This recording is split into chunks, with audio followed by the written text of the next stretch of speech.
Yes, everyone. Good afternoon. ओसी का previous lecture में हम लोगों ने एरियाज ऑफ मैनेजमेंट के रिलेटेड जस्ट लुकआउट किया था कि कितने एरियाज ऑफ मैनेजमेंट होते हैं. सो याद है आपको कितने एरियाज ऑफ मैनेजमेंट थे? यस, 4 थे. 4 थे. कौन से नाम याद है?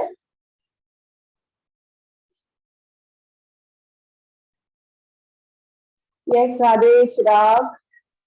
Financial management, production management, marketing management, and human resources management. Okay, very good. So 4 areas है मैनेजमेंट की. तो आज हम लोग जो शुरुआत करेंगे मार्केटिंग मैनेजमेंट के साथ. ठीक है.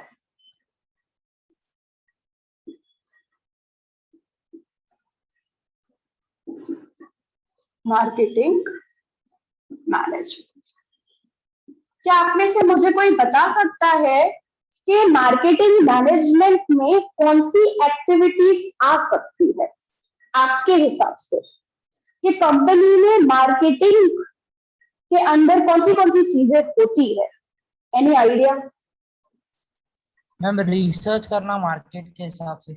Very good, very good. Market research करना. मार्केट रिसर्च में क्या होगा?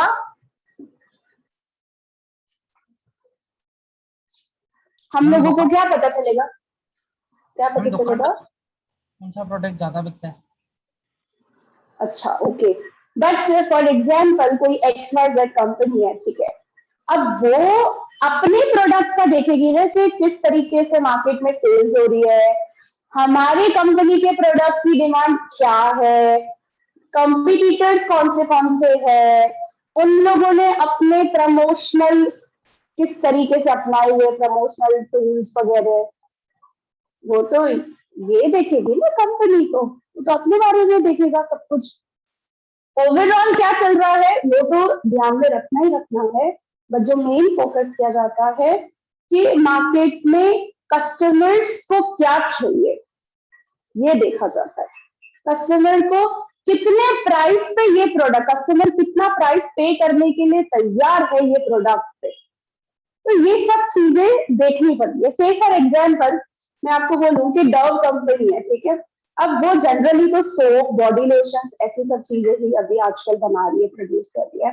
But if a dove company wants to come up in babies product, जैसे जॉनसन्स बेबी के कितने सारे अलग अलग जॉनसन्स बेबी कंपनी के प्रोडक्ट्स है भाई, baby soap, baby oil, baby shampoo, ऐसी सब चीजें. तो अगर डव कंपनी भी चाहे भाई मार्केट में, उसको रिसर्च करना पड़ेगा उसके रिलेटेड कि कौन से कॉम्पिटिटर्स है. जैसे अभी हिमालय भी है, जॉनसन्स बेबी है, ऐसे बहुत से कंपनीज आ गई है बेबी प्रोडक्ट्स रिलेटेड. तो इवन डव कंपनी को भी अगर आना हो तो वो अपना प्रोडक्ट बेबीज के लिए कैसे बनाएगी, कंपटीटर से डव कंपनी के प्रोडक्ट्स कैसे अलग होंगे और कैसे कन्विंस करेगी वो कस्टमर्स को कि डिमांड भी क्रिएट करना, वो भी तो एक बात है ना. सो वो भी तो चीज मार्केट रिसर्च में आती है एक्चुअली. सो ओवरऑल मार्केट का देखना करना, प्राइसेस किस तरीके से चल रहे हैं, प्रमोशन किस तरीके से चल रहा है, कंपटीटर्स एडवर्टीजमेंट्स किस तरीके से कर रहे हैं, कस्टमर्स की नीड्स क्या है. ठीक है. तो ये सब चीजों को जनरली क्या किया जाता है, एनालिसिस किया जाता है पूरा का पूरा मार्केट के रिलेटेड, और फिर बाद में डिसीजन लिया जाता है कि न्यू प्रोडक्ट डेवलपमेंट करना है या उसी प्रोडक्ट का एक्सपांशन करना है, उसी प्रोडक्ट के रिलेटेड और अगर अपने को आगे लेकर जाना है या उसकी सेल्स बढ़ानी है, तो वो सब चीजें अपने को मार्केट रिसर्च से पता चलती है. Okay, fine. So anything else you know about the marketing?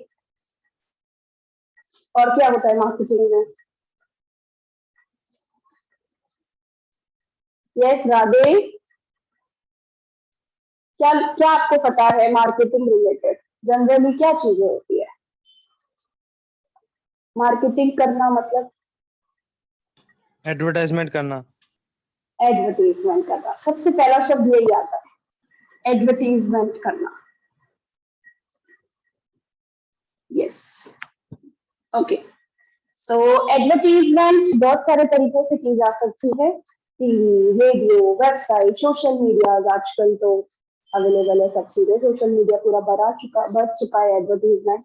अब आगे चलकर व्हाट्सएप के सबके बिजनेस अकाउंट ही होने वाले, क्योंकि इतनी तो एडवर्टीजमेंट ही होती है डेली, रोज भर की। और इवन इंस्टाग्राम पे भी देखो तो, फेसबुक, इंस्टाग्राम, पूरे सोशल मीडिया पे, वेबसाइट्स पे उनकी, या even newspapers, banners, hoardings. So there are various ways of doing advertisement. So advertisement का मकसद यही होता है कि सेल्स क्रिएट करना, सेल्स बढ़ाना, sales expansion. Okay, any activity, और कोई एक्टिविटी आपको पता हो इनके अलावा, और क्या मार्केटिंग में इंक्लूड हो सकता है? सर्वे लेना। सर्वे लेना वो रिसर्च में आ गया। There are different ways of surveying, questionnaire method है और दूसरे भी मेथड्स है, भाई रिटेल शॉप्स, रिटेल आउटलेट्स पे जाकर। यस, डिस्काउंट्स, जिसको हम लोग बोल सकते हैं sales promotion technique. Sales promotion technique में बहुत सारी चीजें आती है, जैसे कि सेल सेल सेल ऐसा लगा हुआ होता है, 50% off, buy one get one, buy two get one, ऐसी सब चीजें आप लोग बिग बाजार, डीमार्ट, वेरियस मॉल्स, ये सब देखते हो। डिस्काउंट्स मिलते हैं, 30% ऑफ, 30% डिस्काउंट, ऐसे बड़े बड़े लगाए जाते हैं। प्लस आपने ये भी देखा होगा कि 4 संतूर साबुन के साथ एक पेन फ्री, या फिर ऐसा भी होता है कि 4 संतूर साबुन के साथ एक और साबुन फ्री, संतूर का ही, या छोटी फेयर एंड लवली फ्री। तो ऐसे फ्री वाले चीजें भी आप लोगों ने देखी हुई है काफी बार। सो काफी कंपनीज, मोस्ट ऑफ कंपनीज ये सेल्स प्रमोशन टेक्निक्स अपनाती ही है, ठीक है। यस, और कोई एक्टिविटी आपको लगता हो मार्केटिंग मैनेजमेंट में इंक्लूड होती हो? Packaging. Very good, packaging, of course. Packaging, आपको पता है packaging can be called as a silent salesman.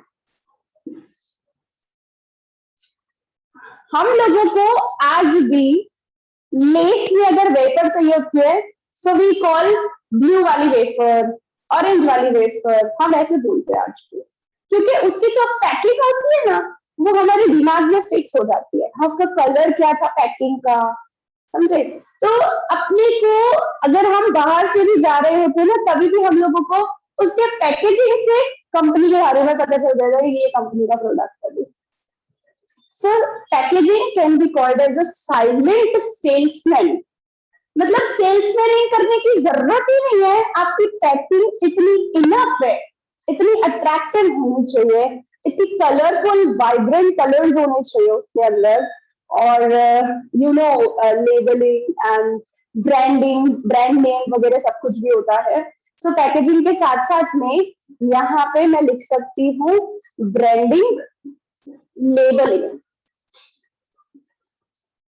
Labelling you know, पीछे लेबल किया जाता है सब चीजें प्रोडक्ट के, या ब्रांड नेम को भी लेबल करना, ट्रेडमार्क लगा हुआ होना चाहिए। देन पीछे सब वो एनर्जी कंजप्शन, हाँ लोगो, वो लोगो तो ब्रांड नेम हो गया।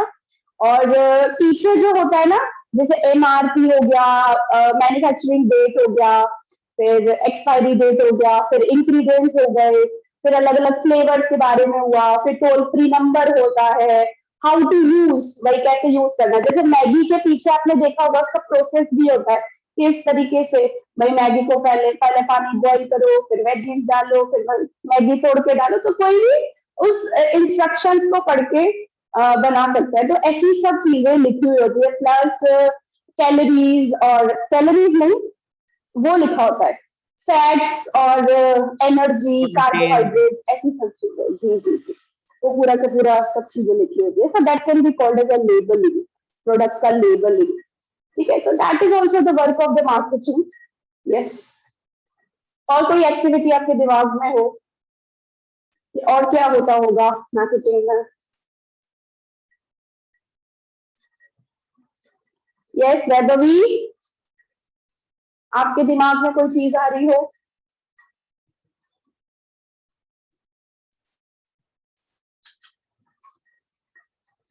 नो, क्या यार, इतनी सारी एक्टिविटीज है मार्केटिंग की। तो डिस्ट्रीब्यूशन, कस्टमर तक पहुंचाने का काम किसका है? Distribution. That is the work of the marketing management. So distribution means दो तरीकों से डिस्ट्रीब्यूशन हो सकता है, एक डायरेक्ट सेलिंग हो सकता है, एक इनडायरेक्ट सेलिंग हो सकता है। डायरेक्ट सेलिंग मतलब प्रोड्यूसर से कस्टमर डायरेक्टली। इसका मेरे को कोई एग्जांपल बता सकते हो कि आपके दिमाग में, आपके आसपास में ऐसा कोई शॉप है या कोई ऐसा प्रोड्यूसर है जहां पे producer to customer directly product पहुंचता हो, प्रोड्यूसर ही कस्टमर को देता हो? Bakery. Bakery, very good. Bakery items है, देन यू नो शिकारपुरी, है ना, जैम्बे नमकीन। फिर वो जो समोसे वमोसे बनाते हैं, तो वो प्रोड्यूसर टू कस्टमर ही है ना, सीधा सीधा। ठीक है, तो वो हम लोग क्या बोलते हैं? As a direct selling. Indirect selling में अलग अलग चैनल रहती है। सबसे पहली चैनल भाई प्रोड्यूसर से रिटेलर, रिटेलर से कस्टमर। ऐसा कोई चैनल ऑफ डिस्ट्रीब्यूशन आपने देखा है? भाई प्रोड्यूसर से रिटेलर के पास जाता है, रिटेलर से कस्टमर के पास। मैम ये जो बड़ी बड़ी ब्रांड के सारे सामान होते हैं, जैसे हाँ पार्ले हो गया, हाँ हाँ, उसमें अलग इतनी छोटी चैनल नहीं चलती है, इससे बड़ी वाली चैनल आती है उनमें। अच्छा।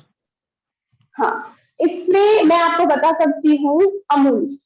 आपने देखा होगा Amul is a producer, right? और अमूल के रिटेल आउटलेट्स है, तो अमूल का जो भी सामान है वो सीधा का सीधा रिटेल स्टोर के पास, बीच में कोई होलसेलर नहीं है। आपने नोटिस किया है? सीधा अमूल की शॉप पर अमूल से सामान और फिर customer. No wholesaler in between, direct आता है रिटेल आउटलेट्स का।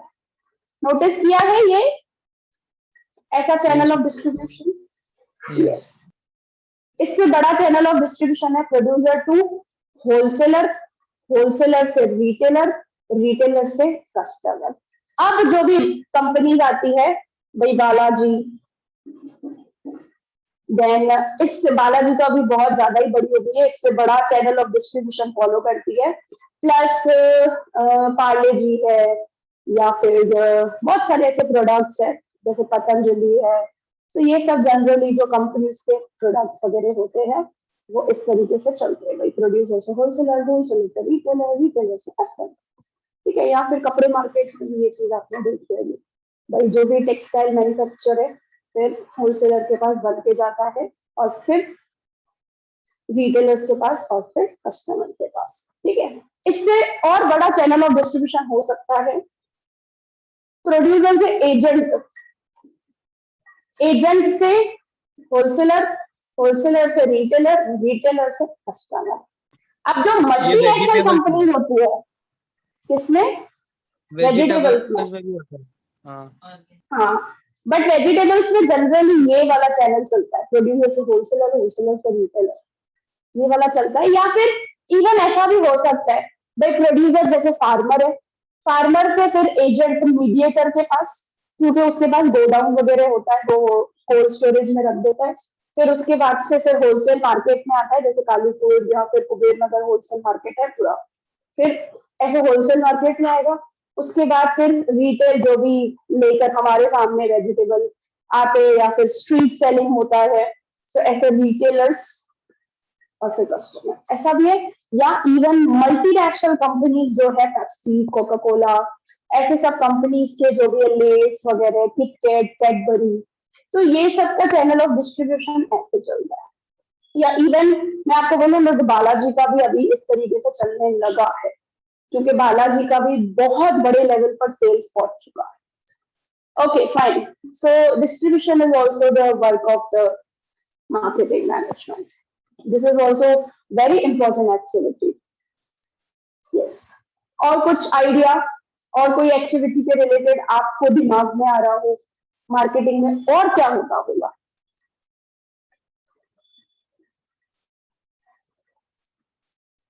Yes, anything else? Selling distribution तो आता ही है, प्लस आजकल ये डिस्ट्रीब्यूशन होगा कैसे? So you need transport, transportation के थ्रू ही तो सब कुछ होगा। ये इनडायरेक्ट सेलिंग तो पूरा का पूरा इसी वजह से होगा, बिना ट्रांसपोर्टेशन। और मैं क्या लिख सकती हूँ? इंश्योरेंस। आपको पता है आजकल प्रोडक्ट्स का इंश्योरेंस करवाना जरूरी है। इंटरनेशनल ट्रेड में तो कंपलसरी है, इंटरनल ट्रेड में करवाते हैं तो अच्छी बात है, नहीं करवाते तो कंपल्सन नहीं है, कर सकते हैं। सो insurance.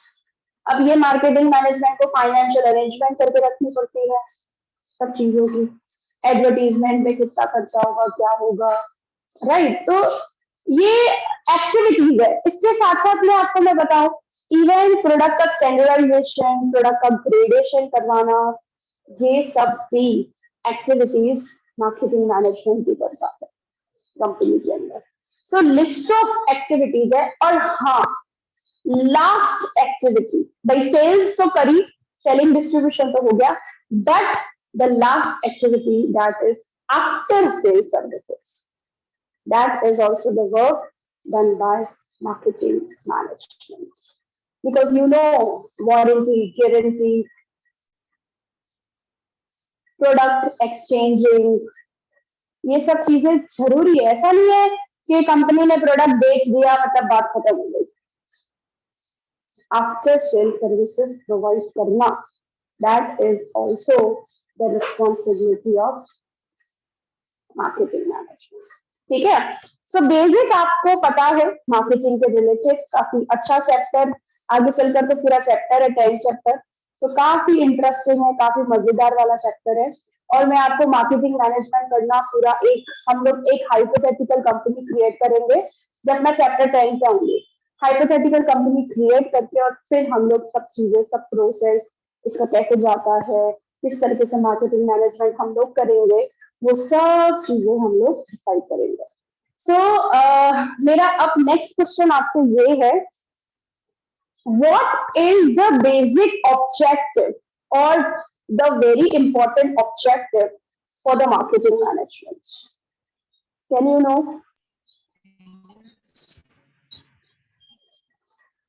Yes, most important objective for marketing management, क्या मार्केटिंग मैनेजमेंट के दिमाग में होता है, क्या अचीव करना है? Sales ma'am, sales.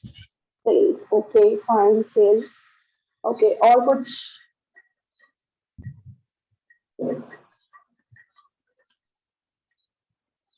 और कुछ? सबसे आईएमपी मैंने सेट की हो।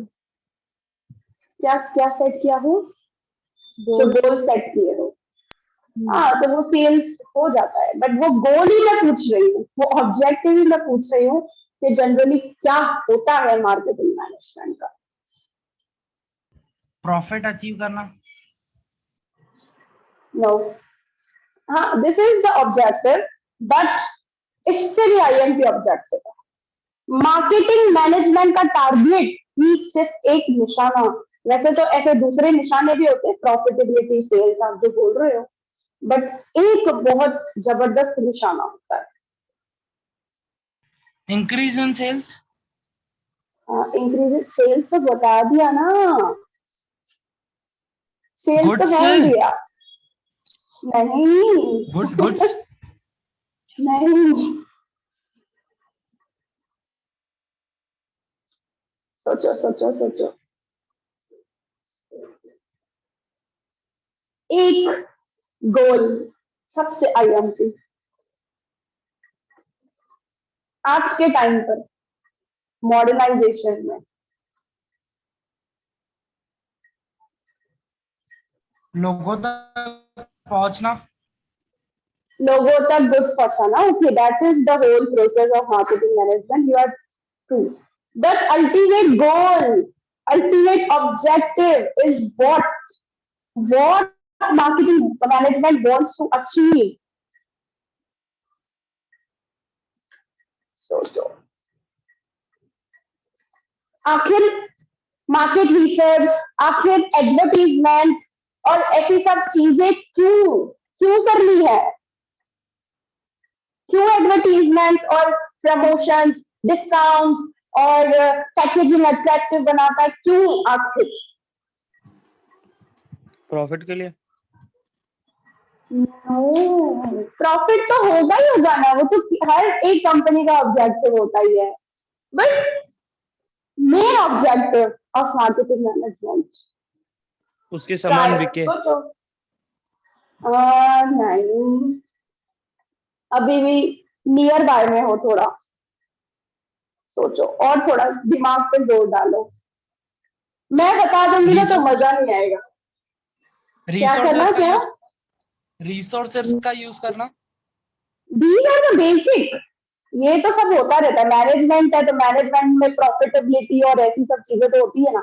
मार्केटिंग मैनेजमेंट है.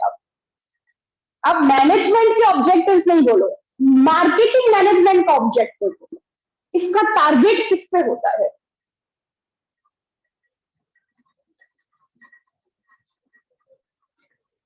आप अगर अपने शॉप पर पब्लिसिटी करोगे, एडवर्टीजमेंट करोगे, मार्केटिंग करोगे, क्यों आखिर?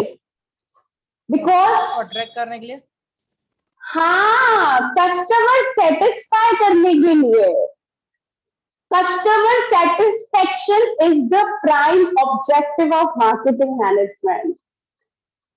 यस, मैंने बोला ना, ऐसे धीरे धीरे करके सोच के आ जाऊंगे. सो मार्केटिंग मैनेजमेंट का पर्पस, एम जो होता है ना, वो कस्टमर सेटिस्फेक्शन. बिकॉज प्लस, हाँ मैं बताती हूँ क्यों. और प्रॉफिट भी होता ही है. प्रॉफिट ये तो कॉमन ऑब्जेक्टिव है. Because you know, marketing management के इस साइड प्रोड्यूसर होता है, इस साइड कस्टमर होता है. सो इसका काम है दोनों को सेटिस्फाई करना. प्रोड्यूसर को प्रॉफिट करवा कर देना. प्रॉफिट कैसे होगा? सेल्स बढ़ेगी. सेल्स कब बढ़ेगी? जब कस्टमर सेटिस्फाई होगा. समझे? So customer satisfaction. So these two are the objectives of marketing management. क्योंकि मार्केट रिसर्च कर रहे क्यों? कस्टमर की डिमांड्स जानने के लिए. Because you know, in the modern times, customer is the king of the market.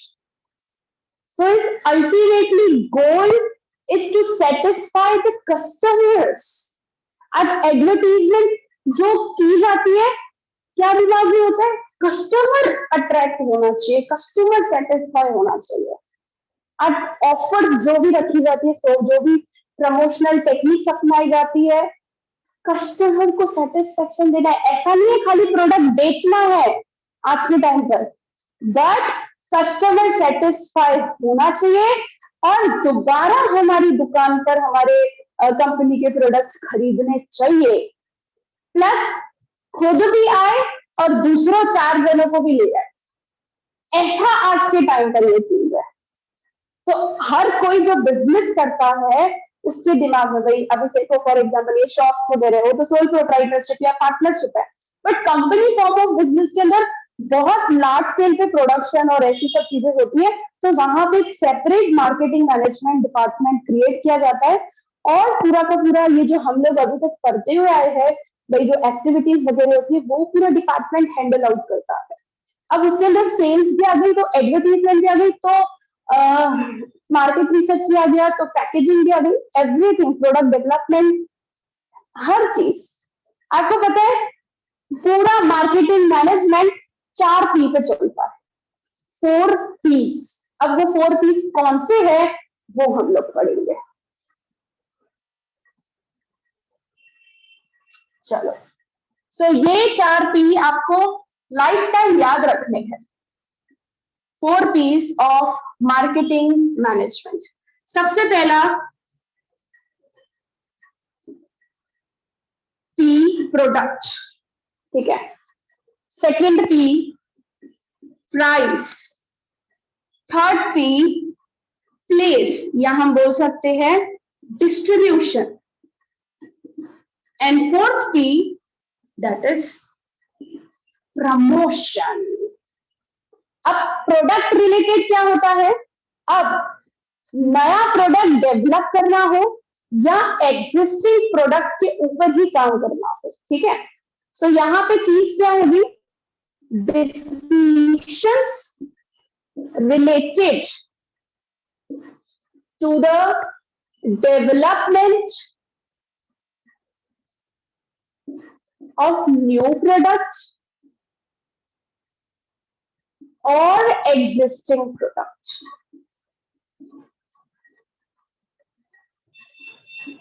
So जो भी डिसीजंस लेने होते हैं प्रोडक्ट डेवलपमेंट रिलेटेड, अब जैसे कि प्रोडक्ट की ब्रांड नेम क्या होगा, तो can be called as a brand name, labelling, product का पैकेजिंग कैसा होगा, प्रोडक्ट की साइज कैसे होगी, प्रोडक्ट का वेट कितना होगा,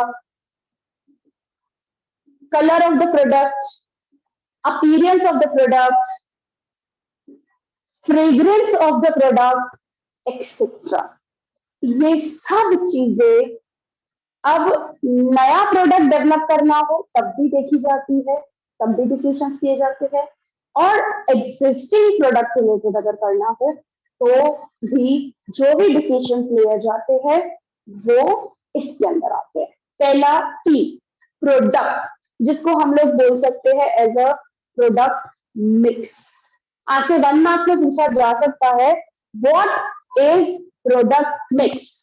सो प्रोडक्ट मिक्स क्या है, product mix means decisions related to the development of a product, of new product or existing product, like branding, packaging, weight, size, appearance, labeling of the product, color, etc.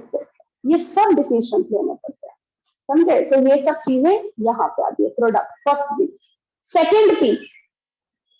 Second P है हमारा price. Price MRP decide करना, price decide करना। अब मुझे आप बताओ, market research किया, ठीक है, सेल्स पता चली कि हम सेल्स इतनी कर सकते हैं क्योंकि मार्केट में कस्टमर डिमांड इतना कर रहे हैं तो हम सप्लाई इतना। क्योंकि मैंने आपको ये चीज पहले भी आई थिंक बताई हो कि हमेशा सबसे पहले सेल्स डिसाइड की जाती है और उसके बेसिस पे फिर हम लोग प्रोडक्शन करते हैं। ऐसा नहीं है कि प्रोडक्शन करके फिर हम लोग सेल्स कर, वो एक्चुअल सेल्स बाद में होती है, बट जो बजटेड, जो स्टैंडर्डाइज सेल है, जो प्लानिंग के टाइम पर हम लोग सोचते हैं, तो सबसे पहले जो टारगेट करते हैं वो सेल्स का कर सकते हैं कि हम लोग इस साल या इस महीने या ये 3 महीने के अंदर कितनी सेल्स कर सकते हैं, और उसी के बेसिस पे आगे का प्रोडक्शन होता है, और प्रोडक्शन होके फिर एक्चुअल सेल्स जो हो, समझे। तो हम लोगों को हमेशा प्राइस भी पहले ही डिसाइड करना पड़ता है। प्रोडक्शन नहीं हुआ है उससे पहले ही ये तय करना पड़ता है कि प्रोडक्ट का प्राइस कैसा होगा। अब प्रोडक्ट का प्राइस डिसाइड करने के लिए सबसे पहले कंसीडर किया जाता है कॉस्ट ऑफ प्रोडक्शन। उस प्रोडक्ट को बनाने के लिए raw material, labour cost, plus extra जो भी इलेक्ट्रिसिटी का खर्चा, एडवर्टाइजमेंट का खर्चा, सेलिंग, डिस्ट्रीब्यूशन, क्योंकि जितनी बड़ी डिस्ट्रीब्यूशन चैनल होगी, प्रोड्यूसर से होलसेलर, होलसेलर से रिटेलर, हर किसी का मार्जिन होगा, और हर किसी का मार्जिन कितना रखना है वो पहले से डिसाइड करना है। प्रोडक्शन किया भी नहीं है इससे पहले से सब चीजें। आज मुझे आप बताओ, केक बनाता है कोई भी नॉर्मली, तो क्या केक बन जाने के बाद वो अपना प्राइस डिसाइड करते हैं, हाँ इसके अंदर मैंने इतना यूज किया और इतना कॉस्ट निकलेगा, इसका पैकेजिंग का इतना प्राइस, ऐसे होता है कि केक बनाने से पहले ही हमको प्राइस डिसाइड करनी होती है। बताओ क्या होता है जनरली? आजकल आप लोग देखते हो ना केक्स बनाते घर पे लोग, तो केक बनने के बाद कोई भी कस्टमर ने मेरे को ऑर्डर किया, मैं उसको बोलूंगी नहीं केक बन जाएगा उसके बाद मैं आपको कॉस्ट बताऊंगी, इसके मतलब उसका प्राइस बताऊंगी मैं आपको। ऐसा होता है, ये प्राइस पहले से ही मेरे को बताना, हाँ वो 350 का केक है या 250 का केक है। सो हमेशा प्रोडक्ट की प्राइस पहले डिसाइड की जाती है, कॉस्ट ऑफ प्रोडक्शन देखना पड़ता है, होलसेलर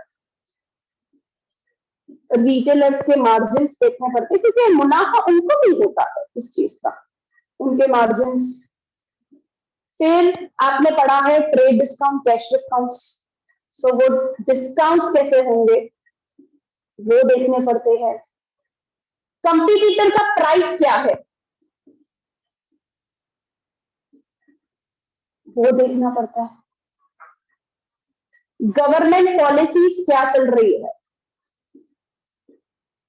वो देखना पड़ता है। So each and everything, and सबसे इंपॉर्टेंटली कस्टमर कितना पे कर सकता है प्राइस, वो चीजों को भी ध्यान में रखते हुए एक प्रोडक्ट का प्राइस डिसाइड होता है, समझे? सो ये कुछ फैक्टर्स है जिसको हमको कंसीडर करना पड़ता है before deciding the price of the product. Okay, और फिर आ जाता है डिस्ट्रीब्यूशन। तो मैंने आपको यहाँ पे डिस्ट्रीब्यूशन बताया, डायरेक्ट सेलिंग और इनडायरेक्ट सेलिंग, इसके बारे में हम लोगों ने ऑलरेडी बातचीत की। Direct selling that is producer to customer directly, कोई भी बीच में मीडिएटर नहीं होता है, तो प्रोडक्ट भाई जितने कॉस्ट में पड़ता है तो सिर्फ और सिर्फ प्रोड्यूसर का मार्जिन उसके अंदर डलता है। बट अगर इनडायरेक्ट सेलिंग है और जितना बड़ा चैनल ऑफ डिस्ट्रीब्यूशन होगा उतना ही प्रोडक्ट का प्राइस क्या हो जाएगा, बढ़ जाएगा। सो हर चीज को कंसीडर करके चलना पड़ता है। So we have to decide the channel of distribution कि हम अपने प्रोडक्ट को कस्टमर तक कैसे पहुंचाएंगे, ठीक है? सो ज्यादा से ज्यादा ये कोशिश करनी है कि जल्दी से जल्दी कस्टमर के पास प्रोडक्ट पहुंच जाए और रीजनेबल प्राइस पे पहुंचे, ठीक है? सो मार्केटिंग मैनेजमेंट इस तरीके से सोच के चलता है। एंड प्रमोशन, प्रमोशन के अंदर 4 चीजें आती है। प्रमोशन का मेन काम है अवेयरनेस क्रिएट करना प्रोडक्ट रिलेटेड, जो भी कंपनी का प्रोडक्ट है उसके बारे में लोगों तक जानकारियां पहुंचाना। सो प्रमोशन किया जाता है थ्रू एडवर्टीजमेंट। सेकंड हमने पढ़ा सेल्स प्रमोशन टेक्निक, और एक और रोल होता है प्रमोशन का सेल्स इंक्रीज करना। एंड यू नो प्रमोशन बहुत एक्सपेंसिव होता है कंपनीज के लिए, क्योंकि बहुत ज्यादा खर्चा करना पड़ता है कंपनी को इसके ऊपर, ठीक है? फिर आ जाता है publicity, and the fourth one that is personal selling. काफी बार आपने देखा होगा कि प्रोडक्ट्स को उसके सेल्समैन पर्सनली सेल करते हैं, जैसे इंश्योरेंस। सो इंश्योरेंस कंपनी के सेल्समैन होते हैं जनरली, भाई आपको कॉल पे कॉल आते हैं या फिर क्रेडिट कार्ड सेल करना होता है, बिकॉज बैंक्स के लिए credit card is a product, उसको सेल करना होता है। तो उसको सेल करने के लिए आपने देखा होगा कि बहुत सारे कॉल्स आते हैं, वो लोग पर्सनली बात करते हैं, पर्सनली आपसे सब चीजें डिस्कस करते हैं। So that can be called as a personal selling. Personal selling 2 तरीकों से हो सकती है, भाई डायरेक्टली एज अ मिलकर भी हम बातचीत कर सकते हैं, लोन्स एंड ऑल ऐसे सब चीजों के रिलेटेड, और यहाँ तो टेलीफोनिक कन्वर्सेशन भी हो सकता है, वो भी पर्सनल सेलिंग में आ जाता है, ठीक है? सो ये कुछ तरीके हैं प्रमोशन करने के लिए प्रोडक्ट का, ठीक है? समझ आ रहा है हर किसी को, एवरीवन? ये पूरा का पूरा एक, मैं ऐसा बोल सकती हूँ कि फंक्शन है, या हम लोग बोल सकते हैं 4 P's ऑफ मार्केटिंग मैनेजमेंट, ठीक है? 4 P's ऑफ मार्केटिंग मैनेजमेंट या फिर functions of marketing management। so ये सारे functions को perform करके ultimately marketing manager product पहुंचाता है from producer to customer। उसके बीच में जितनी भी एक्टिविटीज होती है वो सारी एक्टिविटीज मार्केटिंग मैनेजमेंट करता है, ताकि वो कस्टमर को भी सेटिस्फाई कर सके और प्रोड्यूसर को भी प्रॉफिटेबिलिटी लाकर दे सके। समझ आया? What is marketing management? Everyone yes ma'am. एकदम क्लियर? Yes ma'am. चलो, आपके बुक के अंदर क्या लिखा हुआ है फटाफट से उसको रीड कर देते हैं। तो सब चीजें वही लिखी हुई है, क्योंकि जो मैंने लिखी है यहाँ पे इवन डिफाइन एंड ऑल भी सब चीजें वही लिखा हुआ है, फिर भी एक बार हम लोग बुक के अंदर से रीड करें। चलो, marketing management in a broad sense, marketing management is the activity of providing goods and services from producer to customer. Marketing management includes exchange of goods with money, as well as market research, distributive method, sales promotion, storage, insurance, etc. Marketing management is such a process which decide the necessity of customer, what actually customer wants. ठीक है, so customer की needs क्या है? It is converted into goods and services. भाई पहले जान ली necessity क्या है customer की, फिर sales हम कितना कर सकते हैं, उसके बाद conversion होगा from raw material to finished goods, ताकि finished goods तैयार होके गोडाउन में जाएंगे, गोडाउन में से जितना जितना जहां से ऑर्डर आएगा वैसे वैसे सप्लाई किया जाएगा। ठीक है, तो इस तरीके से जनरली पूरा प्रोसेस चलता है। एंड देन दीज गुड्स और services are finally made available to customer consumers for the future. देखो, मार्केटिंग मैनेजमेंट अगर होलसेलर को पहुंचा देता है काम, भाई होलसेलर तक पहुंच गया गुड्स, फिर होलसेलर से रिटेलर के पास पहुंच गया, तो उसकी जिम्मेदारी खत्म नहीं हो जाती है। उसकी जिम्मेदारी अल्टीमेटली ये होती है इवन रिटेलर्स किस तरीके से कंपनी के प्रोडक्ट को बेच रहे हैं, किस तरीके से कंपनी की पब्लिसिटी कर रहे हैं, ऐसी सब चीजें भी ध्यान में रखी जाती है। भाई कोई रिटेलर से कोई कंप्लेंट्स मिलती है, कुछ मिलता है, अगर वो कंपनी तक नहीं पहुंच पाती है, तो बीच में मार्केटिंग मैनेजमेंट आता है ये सब चीजों को हैंडल आउट करने। सर्वे होता है बार बार बार बार, क्योंकि हम लोगों को फीडबैक लेना पड़ता है कि किस तरीके से रिस्पॉन्स आ रहा है कस्टमर से। ठीक है, so this can satisfy the needs of particular customer or group of such people. It gives importance to optimum utilization of resources and profitability of an organization. So even resources such use होना चाहिए और profitability भी होनी चाहिए। So marketing management aims at creating demand for goods or services. The main elements are goods or services, physical distribution policy, price policy, increase in sales, packaging, etc. Next page पे आपको functions दिए हुए, सो 4 P. सबसे पहला product और product mix वही लिखा हुआ है। सो प्रोडक्ट मिक्स में पढ़ती हूँ, the decision regarding development of a new product और existing product including appearance, colour, size, shape, weight, print, packaging, guarantee of work, after sale services, variety of product etcetera. So ये सब related, मतलब ये जितनी भी चीजें हैं, जितने भी एक्टिविटीज है, इन सब एक्टिविटीज के रिलेटेड डिसीजंस लेना, that is the work of marketing management.